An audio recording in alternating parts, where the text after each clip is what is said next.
اليوم جبت لكم واحد الشهيوه صحيه 100%، طبق متكامل ديال الدجاج محمر في الفران بواحد التتبيله رائعه مع الخضره مفوره وصوتي كيجي كيحمق. شوفوا معايا غير اللوينات كيشهيو. يلا معايا باش نعطيكم الطريقه. اول حاجه كنوجدوها هي الخضره نتوما كديروا اللي بغيتو. انا هنايا غادي ندير الجزر او خيزو اللي قطعته هكا مجانب او مايل باش كيعطيني واحد المنظر زوين للطبق ديالي.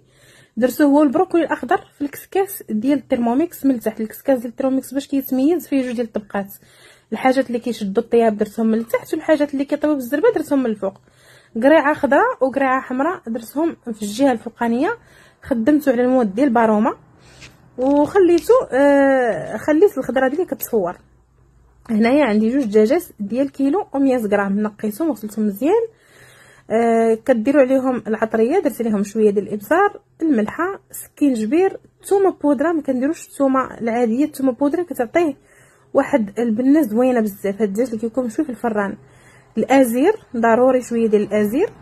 هاد الخضر مجففه ماشي ضروريه، تتبقى اختياريه، كتعطينا لذه ومنظر زوين للدجاج ديالنا، ولكن تتبقى اختياريه. هنا كذلك عندي العطريه ديال الشوا ديال الدجاج الخاصه بالدجاج، حتى هي كتعطي مذاق زوين. العطريه تتبقى اختياريه، وممكن ديروا غير العطريه العاديه مع معلقه ديال الكيتشوب، معلقه ديال الموطر، جوج معالق ديال المايونيز وصلصه الصوجا.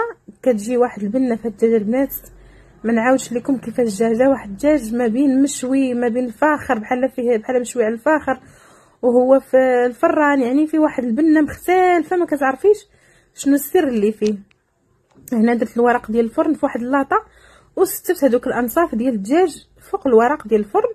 غادي ندير ديك الشرمونه اللي بقات ليا من الفوق باش هكا كتطلق ليا ديك المريقه وكتعطي طراوه للدجاج ديالي. غطيته بورق الفرن ودخلته الفران بلا بابي الومنيوم. هاد الطريقه كتخلي الدجاج تيتحمر وكياخذ اللون زوين، ما يحتاجش انك تحيدوا الورق ديال الالومنيوم عاد باش تحمريه. انا الدجاج ديالي بعد ما طاب خليته حتى نقرب نحطو نعاود نحمرو مزيان من برا ونقدموه بالصحه والعافيه. الخضره ديالي بعد ما تفورات حطيتها جانبا بردات.